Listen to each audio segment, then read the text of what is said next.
This will be funny. Hey everybody, this is Erica Page with Living Luxury Atlanta Fathom Real Estate, doing another video from my car because apparently this is a thing now.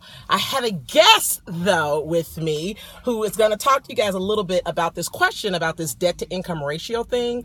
Now notice I'm not driving because somebody was too nervous about me driving and talking and doing all these different things. So we pulled over, and I just want to introduce everybody to my good friend who's been in the business for 10 years, Michael McCollum. Here we go. Tell us all about you and what you got going on. Hello, everybody. It's good to be in the car with Erica. So she wanted me to talk a little bit about debt to income ratio, which is a thing that we as lenders deal with. I'm with Starkey Mortgage.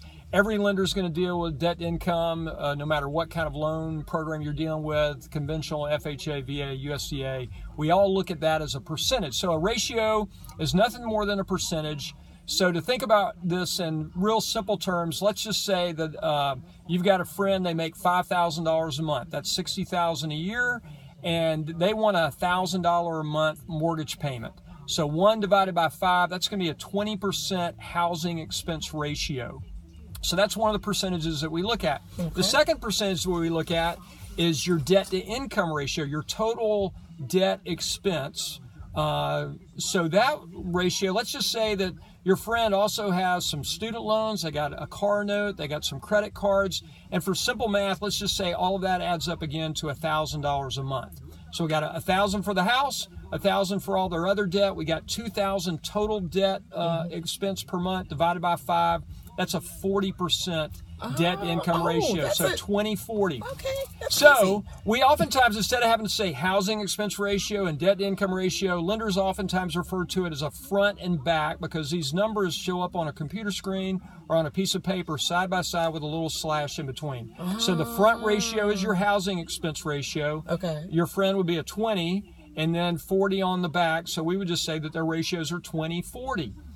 Now people can be all over the map on these numbers, and ideally we love to see people in the low 20s on their housing expense, maybe high 20s, low 30s on their total expense ratio, their debt to income. But that's not necessary. You can go higher. FHA especially gives you the most latitude of how high you can go. Okay. You wouldn't want to go on your own much higher than probably in the low 40s.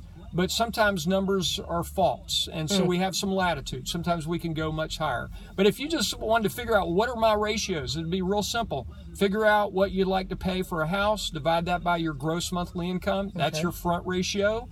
Add up all your minimum monthly debts. So what do you pay for a car? What do you pay for student loans? And that's a whole nother topic maybe we can talk about another time. Okay. Because student loans are crazy. But minimum credit card payments, add all those up.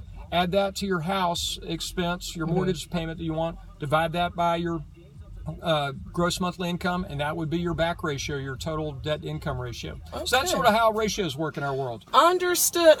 So all that makes a lot of sense, like to me, because you and I, we're kind of looking at this all the time. Right. But if somebody just wanted to just take a look with you to figure out, okay, how much house first of all, can I buy? Right. How much house can I buy? Even if they're not, let's say they don't want to buy for a year, is it okay for them to give you a call, kind of at least get a game plan together, see what they want to do? I'm assuming that you'll take their phone call. Absolutely. Call me anytime, and we can do a real formal look at this by pulling credit and doing all the normal things we could do. We can also just have a very casual conversation and do this manually. Okay. We don't have to do some of those things to figure out. Most people have an idea of what they are spending per month in debt payments. Okay. So we can add that up, just do it manually on a piece of paper, no problem at all. Excellent, excellent, excellent. Okay, so Michael, say goodbye. Goodbye. Good to see everybody. Bye-bye. And again, this is Erica Page with Living Luxury Atlanta, Fathom Real Estate. I have so many great people that are so many millions of times smarter than me, thank God. I just do the houses. People like him do the math and all the numbers, and I'd love for you to talk to him. I'll put his information in the box. Call me, text me, email me. Let's get it all figured out. Thanks.